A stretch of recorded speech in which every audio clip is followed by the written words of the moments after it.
Okay, so let's have this problem. So these are some of the important formulas in the algebra. So for this quantity of a plus b to the power 2,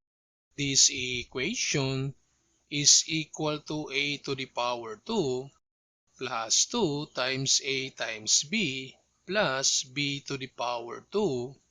or the quantity of a minus b to the power 2 plus 4 times a times b. Then for this quantity of a minus b to the power 2, so this equation is equal to a to the power 2 minus 2 times a times b plus b to the power 2, or the quantity of a plus b to the power 2 minus 4 times a times b. Then for this a squared plus b squared, so this equation is equal to the quantity of a plus b to the power 2 minus 2 times a times b, or the quantity of a minus b to the power 2 plus 2 times a times b. Then for this a squared minus b squared, so this equation is equal to the quantity of a plus b times the quantity of a minus b.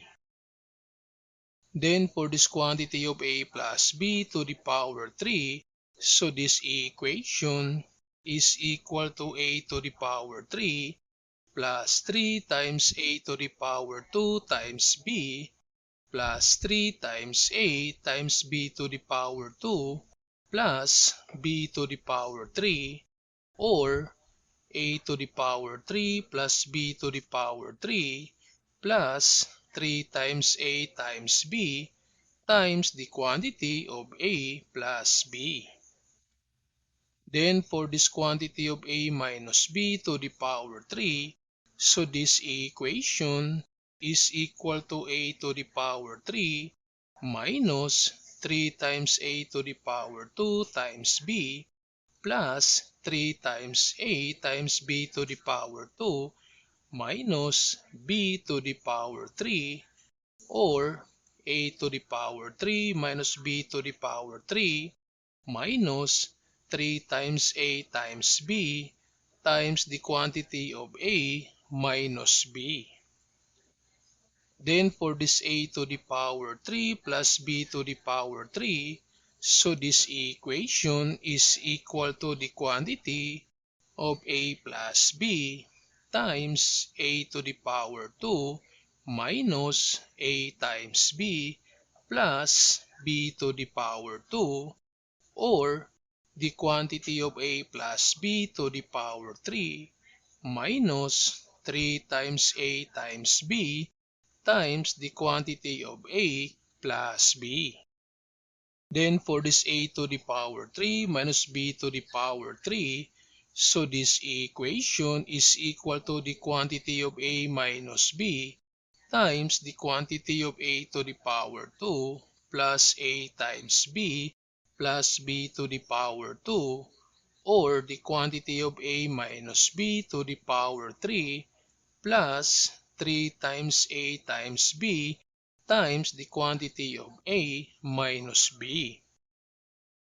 Then for this quantity of a plus b plus c to the power 2, so this equation is equal to a to the power 2 plus b to the power 2 plus c to the power 2 plus 2 times a times b plus 2 times a times c plus 2 times b times c. Then the last one, the quantity of a minus b minus c to the power 2.